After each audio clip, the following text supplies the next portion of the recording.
waxaan ka mahadcelinayaa imaatinka madasha siyaasiyiinta salaadiinta gabdhaha dhalinyarada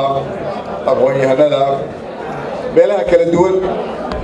Jubbaland saddexda gobol aad iyo aad baan bada saafada haddaan cid ka tegay muxuu ahay raalli ahaada aad iyo aad baan ka mahadcelinaya ajiibkaadna soo ajiibteen maantito in madashan dib u soo celinta dimuqraadiyadda Jubbaland u qoratay ee ka kooban saddexda gobol ee ka timid dibad iyo gude isaga timid munaasabadeedu ay lagu ballamay in xafladan iyo warsaxaafadeedkii aanu saaka sii daynay meeshaan looga dhawaaqo ayay ahayd waxaan rabnaa wax yar baas dhegeysanayna hadalkana kuma badna raadaran iyo dib looga qaado waxaa weeye waxaa jira aad baa looga hadlay adduunka sida uu yaqaan maamulka xumaada waa la iska bedelaa dowladuhu waa 2 sano waa 4 sano waa 5 sano qoloba tiray qabsataa waa la iska bedelaa iyadoo la dhahay waa reebel waxaa la yidhahdaa shaksigaa la weeraraa siyaasadiisa deegaanka Soomaaliya ka dhexeeya cid gaaruna ma leh anugu ma aaminsanin muxuu ahay galmudug iyo waqooyi iyo puntland iyo south west iyo Jubbaland waxaan rabaa ninka Soomaaliga ah meel kasta uu joogo dalka 6 bilood hadduu degan yahay inuu sharci qabo oo Jubbaland leeyahay caalamka lama yiraahdo adu reebel baa tahay orod MB u raadsamay la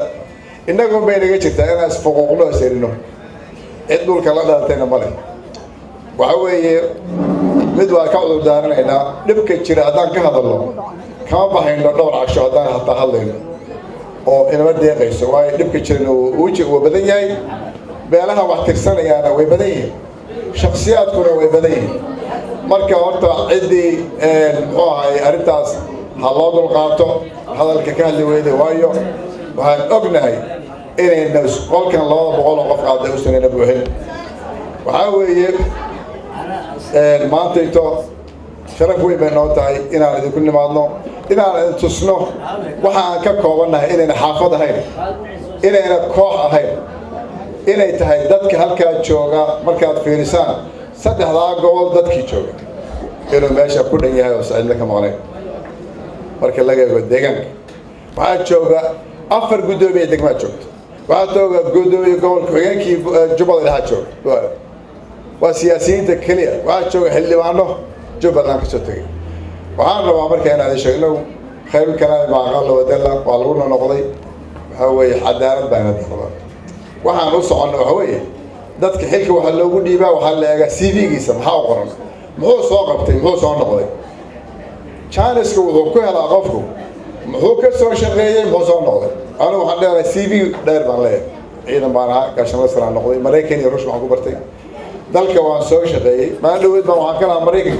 bal ilaa xidigle ilaa hadda oo wasiir soo maray haddana raba inaan u tartamo kursigaas maalin cidaan cadaalad darro ku sameeyo Soomaaliland baan Mareykan ka hal maalin cidaan cadaalad ku sameeyo marka la ima aanayn karo qof aniga hataa walaalkii hadduu yahay la ima aanayn karo khalad ku sameeyay dad marka dadka waxaa loo bedelaa xilkaaga waad gudan weyday iyadoo qabiilba loo eeginba waan ku aaminay waan ku dhiibnay waad keeni weyday xadiis baa wuxuu leeyahay munaafiqu 3 calaamad leeyahay hadduu hadla been busheega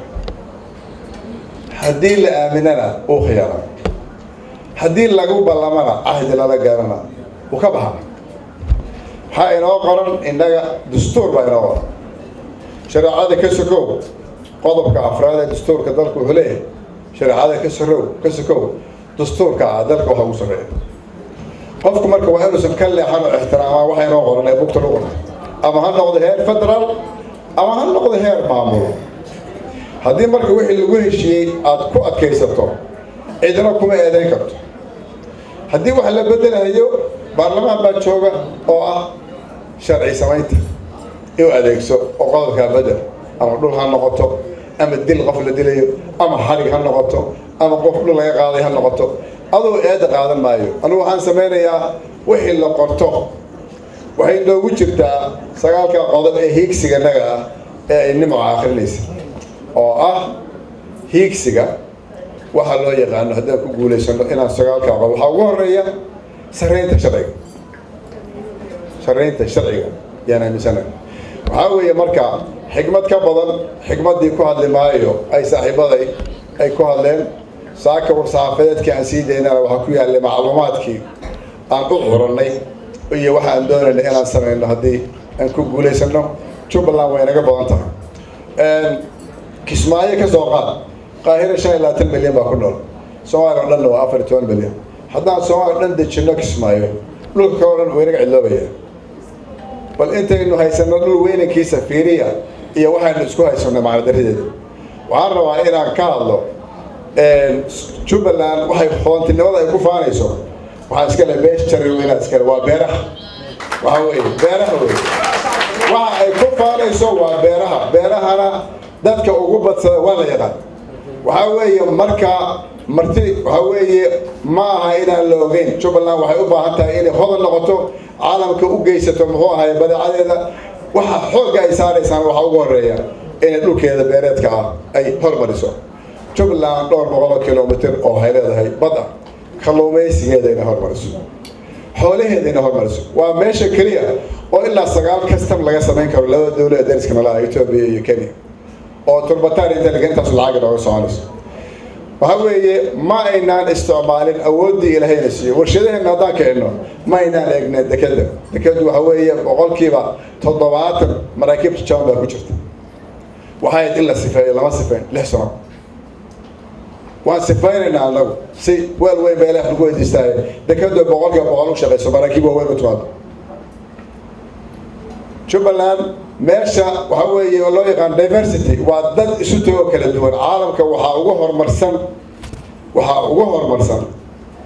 ummadda isu tagtay kala duwan isku qabiilkahay yaa ugu horumarta dhulkeeda waa la ogaaday waayo qolo walba waxay la imaanaysaa nidaam bay waxay ku soo kordhinaysaa meesha magaalooyinka ay qabiilku degaan kaliya ma horumaraan marka waa wax sharaf weyn oo lagu faano magaalooyinka hormaray inay yihiin magaalooyin dad kala duwan iyo qabaa'il kala duwan ay degan yihiin waxa weeye anigu waxaan ka gilgishay oo diiday in la tuhmo la yiraahdo beel baa haysata anigu waxaan rabaa islaamkuna uu muxuu ahaay hormariyey in cadaalad la sameeyo loo tartamo jagada soo baxda haddii qandaraadka soo baxa loo tartamo oo kontraada oo aan hoosta laga bixin qol madow lagu bixin ee loo tartamo darajada aan la iska qaadanin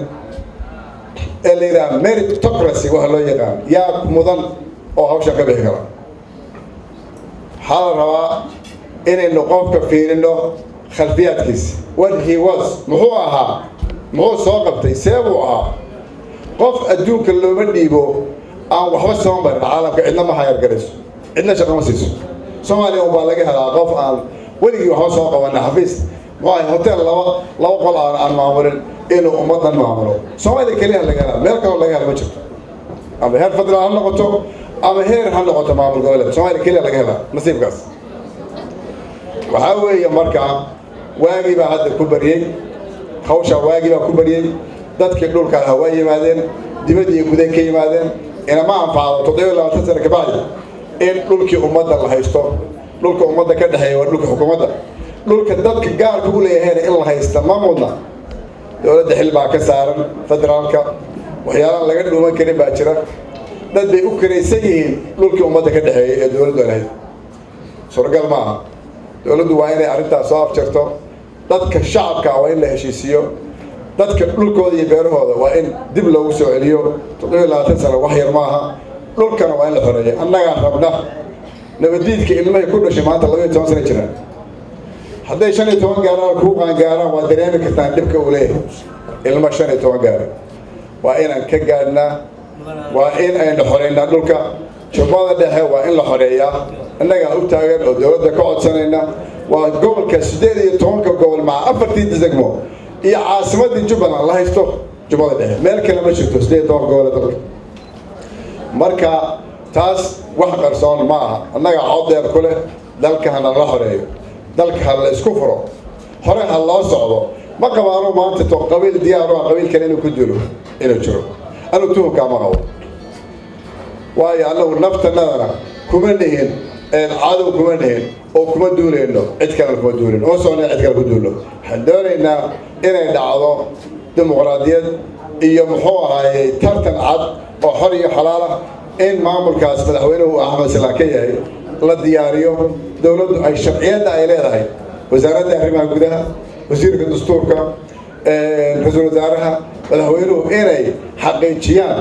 in qofku nidaamka dawliga ilaa qaaradda Soomaaliya dowladda xuduud Soomaaliya kama baxsanay meesha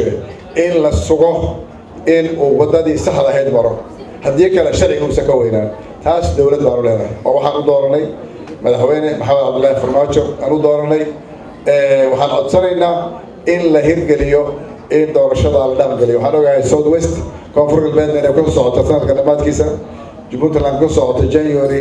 2019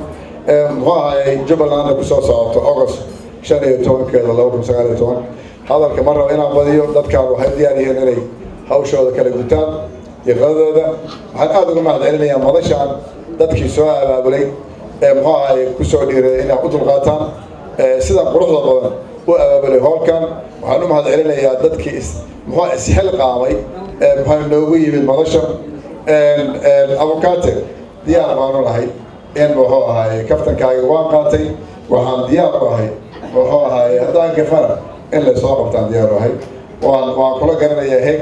waxa weeye anu nin business laanahay maraykan ka shaqaynayay habeen shaqa la'aan maana noqon xafiiskaygu 19 sano jira Minneapolis buu ku yaalaa sharciga Soomaaliya saa u sameeyay shacabkuna saa u sameeyay maraykan baan u sameeyay idil baan u sameeyaa waxa weeye biil uma soo doono waxaan soo doontay free baa laygu baray wax caafimaad laygu siiyey waxaan ku khasbanahay sidaadoo kale in aan khaladka qabto waa islaamku inaydo waxa weeye wuxuu qabaa xadiisku wuxuu qabaa walaalka laba goor qabo markuu gardaran yahay markuu gar leeyahay ya rasuulullaahi sallallahu alayhi wasallam markuu walaalka laga gardaran yahay qabo marka kala gartiisa si laakiin markii laga gardaran yahay markuu gardaran yahay isagu qabo oo jooji waxaan rabaa marka inaynu horseedno cadaaladda islaam baan nahay dadkeennuna waa dad cadaalad jecel wax qancin kara oo kala male meel walba lagu kala badan yahay sida farahaas weeye laakiin waxaa deeqa walaalkaa ninkii ay gacantaada wax kaa gaaraan gacantaada gaar raalli ahow annagana sidaa aad sheegtay associationka lawyerka uga mid tahay diyaar baan u nahay haddaanu ka leexano wixii lagu balabay in maxkamadda la soo saaro diyaar baan u nahay laakiin jaaniskaasaa la siiyey tiimkaas waxay shaqaynayeen 12 bilood bay shaqaynayeen waxay u shaqaynayeen in ay dadkaas dulmiga ka saaraan inay tusaan tunnelka marka laga baxo nalka iftiinka inay tusaan inay muxuu ahaayey Soomaaliya dowladda dhexe la shaqeeyaan oo ina ka dhuumadeen oo ka aadin dowladda dalisa meelaha ka soo qaraabanin saasaan diyaar u nahay sida aad sheegaysay ee ritiga Allah loo awr baa ku gadaynaana anu intaan meel kale aadi lahaa